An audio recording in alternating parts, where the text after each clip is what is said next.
বন্ধুরা, আজকের ট্রেডের লজিকটা তোমরা বোঝো।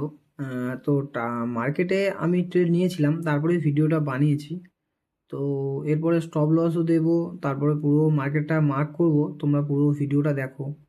আশা করি তোমরা আগের ভিডিওগুলো দেখবে। আমি এখন শর্ট ভিডিও ছাড়ছি, তো এখান থেকে কিছু শেখার চেষ্টা করো। আর সবাইকেই বলবো, টাকা ছাড়া ভাই মার্কেটে আসা তো সম্ভব নয়। অনেকেই ভাই কমেন্ট করে যে ভাই টাকা ছাড়া কীভাবে ট্রেড করবো, টাকা ছাড়া তো বিজনেস সম্ভব নয়, সো ট্রেডিংও সম্ভব নয় বন্ধু।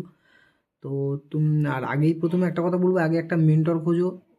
তো নাহলে তো ট্রেডিং শিখতে পারবে না, শুধু ইউটিউব ভিডিও দেখে তো সম্ভব নয় বন্ধু। তো তারপরের কথায় আসি। এবার এই ট্রেড নেওয়ার লজিক একটাই, যে মার্কেট বুলিশ ছিল, তারপরে এমন একটা কনসেন্ট্রেন্সি তৈরি করেছে, একটা জায়গা তৈরি করেছে যেখানে বাইং সেলিং মানে বড় যারা মার্কেটে যারা বসে আছে বড় মোমেন্টামের জন্য, সেরকম কোনো মোমেন্টাম পাবে না বন্ধু। তো তারপরে আমি একটা ট্রেড নেওয়ার চেষ্টা করলাম। মার্কেট খুব বড় একটা বুলিশ আর একটা মার্কেটের মেজার জায়গা ছিল, সেটাকে মার্কেট ব্রেক করেছে। তো তার উপরেই একটা আমি ছোট স্টপ লস রেখেছি 1:3 বা 1:2 টার্গেটে বেরিয়ে যাব।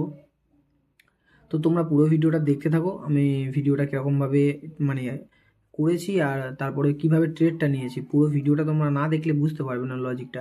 চলো ভিডিওটা তোমরা পুরো দেখতে থাকো।